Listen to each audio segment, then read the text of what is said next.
Dual English ওয়ার্ডস মানে হচ্ছে দ্বৈত শব্দ।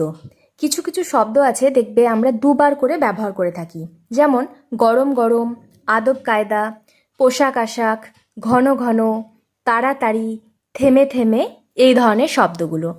চলো আজকের এই ক্লাসে আমরা এই ধরনের ডুয়েল ইংলিশ ওয়ার্ড দিয়ে ইংরেজি সেন্টেন্স তৈরি করার চেষ্টা করি।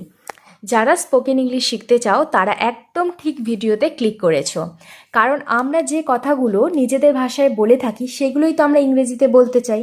তাহলে চলো আজকের এই ক্লাসে আমরা এই ডুয়েল ইংলিশ ওয়ার্ডসের ব্যবহার শিখে নিই, আর এগুলোকে আমরা কিভাবে সেন্টেন্সে প্রয়োগ করব সেগুলোও দেখে নিই। Welcome you back to the channel. I am Anushila, you are watching Delightful Learning with Onu. So without any further delay, let's jump into the topic.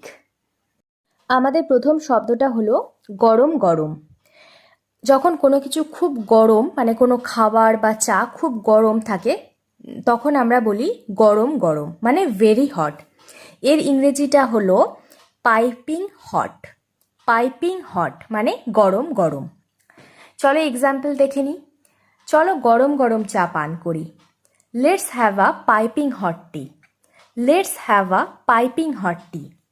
চলো গরম গরম কফি খাই। Let's have a piping hot coffee. Let's have a piping hot coffee. তাহলে গরম গরম হচ্ছে piping hot. আবার অনেক সময় আমরা বলি আমি একটা গরম গরম সিঙ্গারা খেতে চাই। I want to it a piping hot samosa. I want to it a piping hot samosa.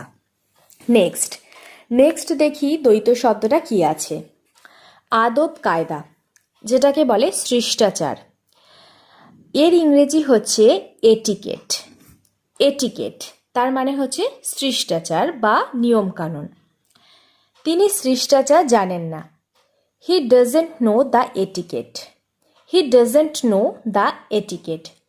School জীবন কঠোর শিষ্টাচার দ্বারা পরিচালিত হয়। School life is ruled by strict etiquette. School life is ruled by strict etiquette.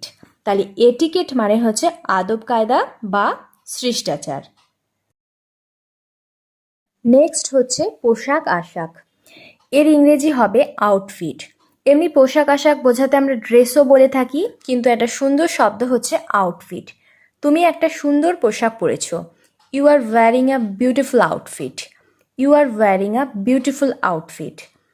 Police প্রতিরক্ষামূলক পোশাক আশাকে সজ্জিত ছিল। দেখো প্রতিরক্ষামূলক বোঝাতে বলা হয় protective gear. Protective gear. The police were outfitted with protective gear. The police were outfitted with protective gear. তাহলে আউটফিট মানে হচ্ছে পোশাক আশাক। নেক্সট ধাপে ধাপে। আমরা বলে থাকি না যে এই কাজটা আমরা ধাপে ধাপে করব, বা এই জিনিসটা আমাদের ধাপে ধাপে শিখতে হবে। সেটা হচ্ছে step by step. Step by step, বা আমরা বলতে পারি স্টেপ ওয়াইজ। Step wise. প্রতিটি পার্ট ধাপে ধাপে শেখো। Learn each lesson step by step. Learn each lesson step by step. ধাপে ধাপে গতি বাড়ানো হচ্ছে। মনে করো কোনো কিছুর গতি বাড়ানো হচ্ছে, স্পিড বাড়ানো হচ্ছে, তখন আমরা বলবো ধাপে ধাপে গতি বাড়ানো হচ্ছে। The speed is being increased step wise. The speed is being increased step wise. তাহলে আমরা স্টেপ বাই স্টেপও বলতে পারি বা স্টেপ ওয়াইজও বলতে পারি।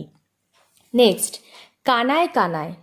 কানায় কানায় আমরা বলে থাকি যে বালতিটা কানায় কানায় ভর্তি ছিল, মানে পুরোপুরি ভর্তি ছিল, বা কলসিটা কানায় কানায় ভর্তি ছিল, মানে কলসির মধ্যে পুরোপুরি জল ছিল।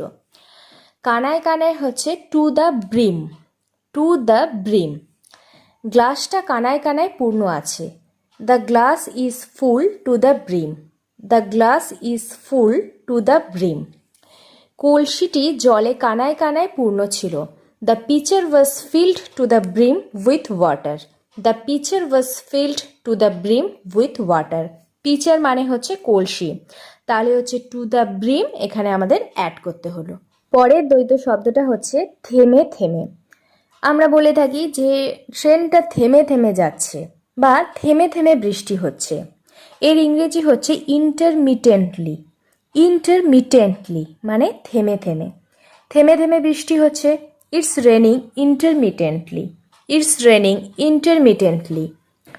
ট্রেনটি থেমে থেমে স্টেশনের দিকে যাচ্ছে। যখনই স্টেশনে ট্রেনটা ঢোকে তখন কিন্তু থেমে থেমে যেতে থাকে। সেটাকে কিভাবে বলবো? ইন্টারমিটেন্টলি the train is moving towards the station. ইন্টারমিটেন্টলি the train is moving towards the station. তাহলে থেমে থেমে হচ্ছে ইন্টারমিটেন্টলি। তাড়াতাড়ি। তাড়াতাড়ি হচ্ছে হারিডলি, বা আমরা কুইকলিও বলতে পারি। হারিডলি যদি আমরা ব্যবহার করি খুব সুন্দর করে সেন্টেন্সটা তৈরি করতে পারবো। যেমন, সে তাড়াতাড়ি খাবারটা গিলে নিল। হি সোয়ালোড হিজ ফুড হারিডলি। হি সোয়ালোড হিজ ফুড হারিডলি। আমি তাড়াতাড়ি কাজটা করেছিলাম। I did the work হারিডলি। I did the work হারিডলি। তাই হারিডলি শব্দটা তোমরা সেন্টেন্সের শেষে যোগ করবে। এরকমই অনেক ধরনের ইংরেজি বাক্য তোমরা কিন্তু এই ডুয়েল ইংলিশ ওয়ার্ড দিয়ে তৈরি করতে পারো। আর এই কথাগুলোই আমরা আমাদের ডেইলি লাইফে বলে থাকি, তাই আমরা চেষ্টা করব যে এগুলোকে যেন আমরা ইংরেজিতে বলতে পারি। So that's the end. আজকের ক্লাসটা যদি তোমাদের ভালো লেগে থাকে তোমরা আমার জন্য অবশ্যই একটা লাইক করে দিও, আর চ্যানেলটাকে সাবস্ক্রাইব করে ডিলাইটফুল লার্নিং উইথ অনুর সাথে কানেক্ট হয়ে যাও। পাশে থাকা বেল আইকনটাকে অবশ্যই প্রেস করে দিও, যাতে আমি ভিডিও দেওয়ার সাথে সাথে ইনস্ট্যান্ট নোটিফিকেশন তোমরা পেয়ে যাও। Till then, stay positive, always be happy. God bless you all.